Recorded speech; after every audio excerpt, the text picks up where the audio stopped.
ఈసారి కూడా ఆ మాత్రానికి తగ్గకోకుండా కాస్త కోస్తో ఎక్కువయ్యే పరిస్థితులే కనిపిస్తున్నాయి. అంటే వివరాలు ఇంకా రాలేదు కాబట్టి, ఎందుకంటే రాత్రి 10-11 కూడా కొన్ని చోట్ల పోలింగ్ జరిగింది కాబట్టి ఇంకా కరెక్ట్ ఫిగర్స్ ఇంకా రాలేదు కాబట్టి నేను ఊహాతీతంగా చెప్తున్నాను. పోయినసారి కన్నా ఏదన్నా 1% పెరగొచ్చు, 1% తగ్గొచ్చు తప్ప పోయినసారి లాగానే అంత పెద్ద ఎత్తున ఓటర్లు తమ హక్కుని వినియోగించుకున్నారు.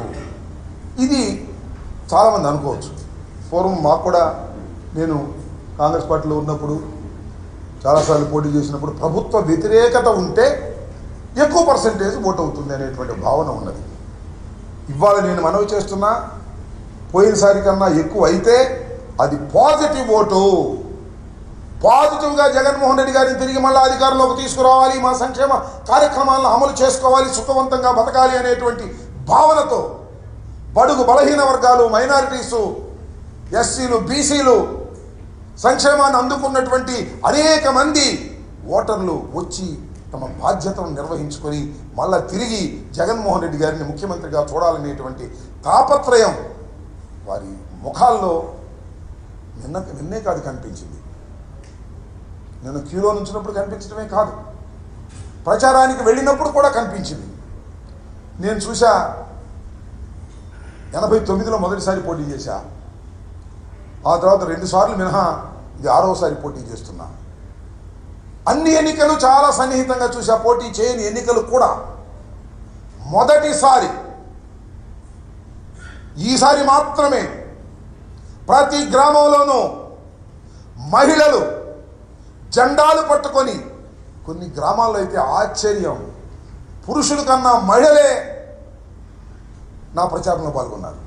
వ్యాన్ వెళ్తుంటే నా వ్యాన్ ముందు మహిళలు వైఎస్ఆర్ కాంగ్రెస్ పార్టీ జెండాలు పట్టుకొని జై జగన్ అంటూ నినదిస్తూ ఉరుకులు వేశారు, పరుగులు తీశారు. అందరూ మహిళలు. ఇదంతా మహిళల్లో ఉన్న సంకేతం. నేను ఒకటే మనవి చేస్తున్నా, మహిళలు పెద్ద ఎత్తున 70% ఆఫ్ మహిళలు ఏ కులమైనా ఏ మతమైనా జగన్మోహన్ రెడ్డి గారికి ఓటు వేశారని నేను విశ్వసిస్తున్నా. ఎందుకో తెలుసా?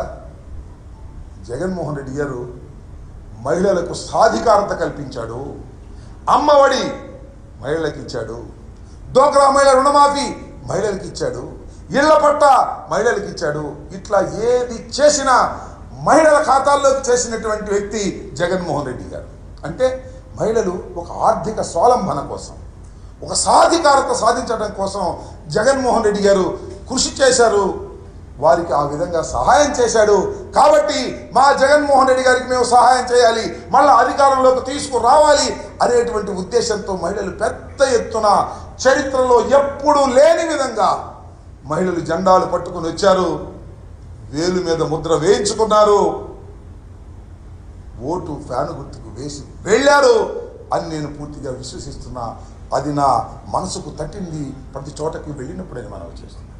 అంత పెద్ద ఎత్తున కానీ విని ఎరుగని రీతిలో ఒక ప్రభుత్వ పాజిటివ్ ఓటు ఇంత పెద్ద ఎత్తున ఉండటం అనేది చరిత్రలో చాలా అరుదైనటువంటి సంఘటన.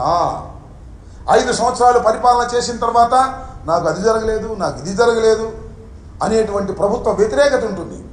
కానీ ఈ ప్రభుత్వంలో ప్రభుత్వ వ్యతిరేకతే లేదు. మొత్తం ప్రభుత్వం యొక్క సానుకూలత, మళ్ళా ఈ ప్రభుత్వాన్ని నిలబెట్టుకోవాలి, మళ్ళా జగన్మోహన్ రెడ్డి గారిని 2వసారి ముఖ్యమంత్రిగా చేయాలి అనేటువంటి తాపత్రయం మాత్రమే ఓటర్లో నాకు కనిపించిందని కూడా ఈ సందర్భంగా మనవి చేస్తున్నాం. అంత పెద్ద ఎత్తున ఓటర్లు పాల్గొన్నందుకు వారందరికీ నా హృదయపూర్వకమైనటువంటి ధన్యవాదాలు వైఎస్ఆర్ కాంగ్రెస్ పార్టీ తరఫున నేను తెలియపరుస్తున్నానని కూడా ఈ సందర్భంగా చెప్తున్నాను. చాలా పెద్ద ఎత్తున పాల్గొన్నటువంటి ప్రజలు చాలా సంతోషంగా పాల్గొన్నటువంటి సందర్భాలు నాకు కోకొల్లగా కనిపించాయి. మరొక విషయాన్ని కూడా చెప్తే, చాలామంది మేము గెలుస్తామని తెలుగుదేశం వాళ్ళు ఏదో సాధిస్తామని కొన్ని ఎల్లో పత్రికలు, ఆ ABN, ఆంధ్రజ్యోతి, లేకపోతే ఈనాడు, లేకపోతే TV5, లేకపోతే తెలుగుదేశం చంద్రబాబు నాయుడు గారు, పవన్ కళ్యాణ్ గారు, ఎంతమంది వచ్చినా నేను ఇవాళ చెప్తున్నాను, 4వ తారీఖు 12 గంటలకు చూడండి, అత్యధిక మెజార్టీతో జగన్మోహన్ రెడ్డి గారు ముఖ్యమంత్రి కాబోతున్నారు. దీన్ని మీరు విశ్వసించండి కూడా ఈ సందర్భంగా నేను మనవి చేస్తున్నా. అదేవిధంగా సత్తెనపల్లిలో కూడా నాకు ప్రగాఢమైన విశ్వాసం ఉంది. టౌన్లో కానీ వివిధ మండలాల్లో కానీ చాలా పెద్ద ఎత్తున ఓటర్లు పాల్గొన్నారు పాజిటివ్గా. మళ్ళీ తిరిగి ఒక మంత్రిగా పనిచేసిన నాకు పెద్ద మెజార్టీతో గెలిపిస్తారనే విశ్వాసం కూడా ఉందని కూడా ఈ సందర్భంగా నేను మనవి చేస్తున్నాను. పోతే ఇక్కడ కొన్ని అంశాలను, కొన్ని బాధాకరమైనటువంటి అంశాలను ప్రస్తావన చేయవలసినటువంటి అవసరం ఉన్నది. అదేమిటంటే చాలా పెద్ద ఎత్తున హింస ప్రజ్వరిల్లింది. ముఖ్యంగా సత్తెనపల్లి నియోజకవర్గంలో, నర్సరావుపేట నియోజకవర్గంలో పలనాడు మొత్తం కనీ విని ఎరుగని రీతిలో ఏ రోజున కూడా ఈ ఎన్నికల్లో కూడా జరగనటువంటి విధంగా హింస జరిగింది. ఇంకా జరుగుతూ ఉంది. ఇంకా కొన్ని గ్రామాల నుంచి ఫోన్లు వస్తున్నాయి, మా మీద దాడులు చేస్తున్నారు అని. ఎస్సీల మీద, ఎస్టీల మీద, బీసీల మీద, మైనారిటీల మీద దాడులు చేసే పరిస్థితి కనిపిస్తూ ఉంది. చాలా దురదృష్టకరమని మనం చేస్తున్నాం.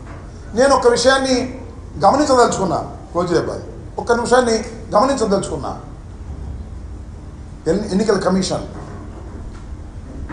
చాలా విషయాలను ప్రస్తావన చేసింది, చాలా మార్పులు కూడా చేసింది.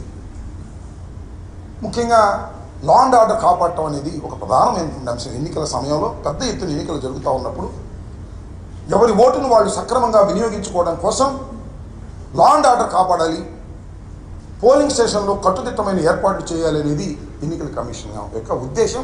అది ప్రజాస్వామ్యంలో చాలా అవసరం. ఈ సందర్భంలో కొన్ని మార్పులు చేశారు, మంచిదే. డీజీపీని మార్చారు, వండర్ఫుల్.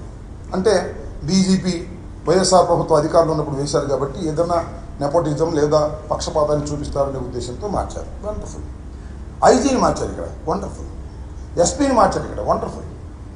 చాలా చోట్ల ఐఏఎస్ ఆఫీసర్ని, ఐపీఎస్ ఆఫీసర్ని మార్చారు. ఎందుకు మార్చారు? ఒక నిష్పక్షపాతమైన ఎన్నిక జరగాలి అనేటువంటి ఉద్దేశంతో మార్చారు. చాలా సదుద్దేశంతో మార్చారు, మంచిది. నేను అడుగుతా ఉన్నాయి వాళ్ళ, ఇంతమందిని మార్చారే, ఇన్ని మార్పులు చేశారే, నిష్పక్షపాతంగా జరిగిందా? లా అండ్ ఆర్డర్ కాపాడబడిందా? ఎంత బాధతో చెప్తున్నానంటే బోత్ సైడ్స్. వాళ్ళ తెలుగుదేశం వాళ్ళు తన్నులు తిన్నారు కొన్ని చోట్ల, వైసీపీ వాళ్ళు తలకాయలు పగిలాయి. వైసీపీ వాళ్ళు ఫోన్లు చేసి, అయ్యా మా ఊర్లో కొడుతున్నారు, మా పోలింగ్ బూత్ను ఆక్రమించుకున్నారు, దౌర్జన్యం చేస్తున్నారు, పోలీసులు పంపండి అంటే ఒక ప్రజాప్రతినిధిగా ఉన్నా నేను, ఒక మంత్రిగా ఇంకా ఉన్నా నేను, ఒక క్యాండిడేట్గా ఉన్నా నేను. పోలీసులకు ఫోన్ చేస్తే గంటల తరబడి పోలీసులు రీచ్ కానటువంటి పరిస్థితి. మ్యాన్ పవర్ లేదా? ఎందుకు రీచ్ కాలేదు? తలకాయలు పగిలిపోయి వాళ్ళు కొట్టుకొని అలిసిపోయిన తర్వాత పోలీసు వారు వెళ్ళారు, సినిమాల్లో వెళ్ళినట్టుగా. ఏమిటి దుర్మార్గం అంటున్నాను. ఆఫ్టర్ ఫెయిల్ ఆఫ్ పోలీస్, నేను రాష్ట్రంలో ఫెయిల్ అయ్యారు. మరి ముఖ్యంగా పలనాడు ప్రాంతంలో ఆఫ్టర్ ఫెయిల్యూర్ పోలీసు యంత్రాంగం అంతా కూడా లా అండ్ ఆర్డర్ కాపాడటంలో పూర్తిగా విఫలమయ్యారు. ఇది నిస్సందేహం. పూర్తిగా ఫెయిల్ అయ్యారు. ఫెయిల్ అయ్యారా? నాకు కూడా అనుమానం వస్తున్నా. ఫెయిల్ అయ్యారా లేక తెలుగుదేశంతో కొల్లుడయ్యారా? ఏమిటి నాకు అర్థం కాదు. నాకు చాలా చిత్రమైనటువంటి విషయాలు నేను గమనించాయి. వాడ నా నియోజకవర్గంలో నిన్న